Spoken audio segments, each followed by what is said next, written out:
What is the purpose of feedback? The purpose of feedback is to coach revision. When grading student writing, it is easy to get caught up in the process of fixing grammatical or stylistic transgressions, or to feel like you have to use end-of-text comments to justify the grade you are assigning.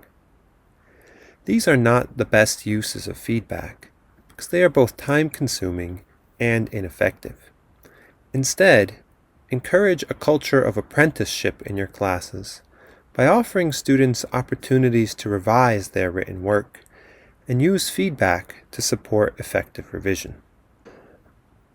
Nancy Summers, the leading U.S. researcher on feedback in writing studies, summarizes the findings of a recent study on feedback to students this way.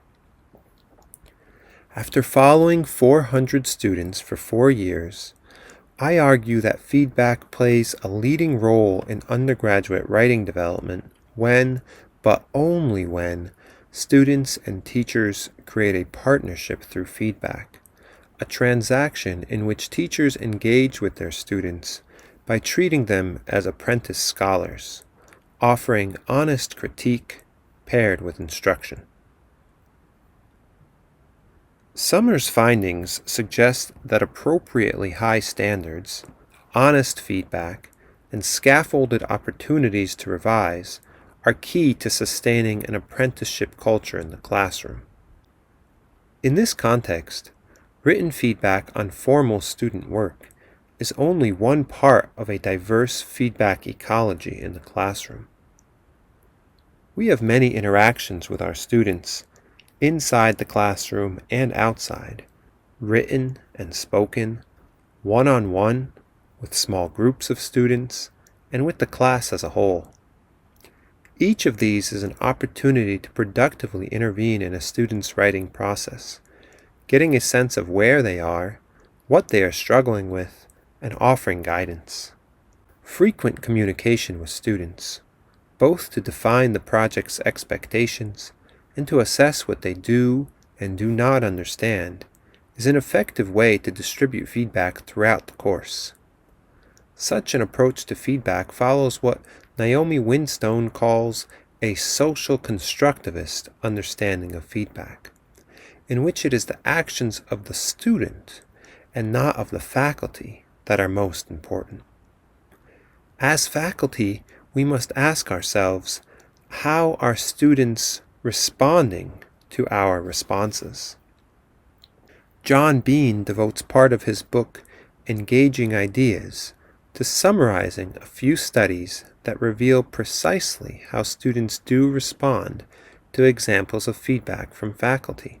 The extent to which students misread teachers' comments is revealed in Spandl and Stiggin's study, in which the investigators interviewed students about their reactions to teachers' comments on their papers. Students were asked to describe their reactions to specific marginal comments that teachers placed on their essays, either what they thought the comments meant or how the comments made them feel.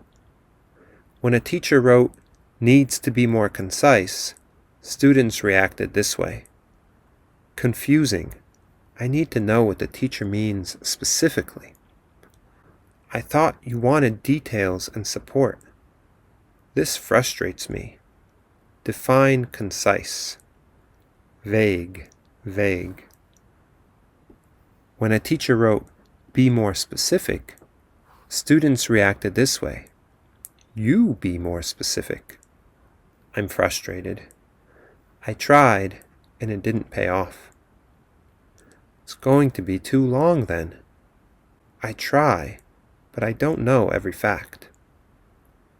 When a teacher wrote, "you haven't really thought this through," students reacted this way.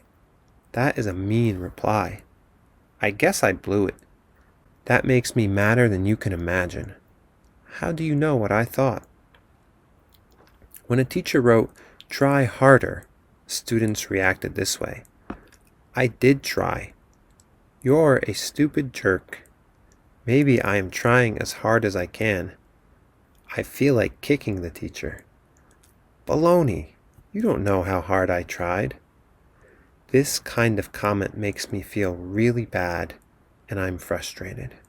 It's important to remember that students may not share your understanding of a particular term or comment that to you is clear. Sometimes students find academic conventions cryptic or even contradictory. How one is supposed to be both concise and specific, for example, may be confusing for students. Positive comments build confidence and make the writer want to try again. However, there's a trick to writing good positive comments. They must be truthful and they must be very specific. Research also suggests that positive feedback plays an important role in motivating students to revise, which is central to the scholar apprenticeship model and essential to improving as a scholarly writer. We need to be honest with students in our feedback, but we need to remember that success in writing is not limited to cognitive understanding alone, but to intrapersonal and interpersonal skills as well. Positive feedback can help address these domains, even when a student's writing may need significant improvement.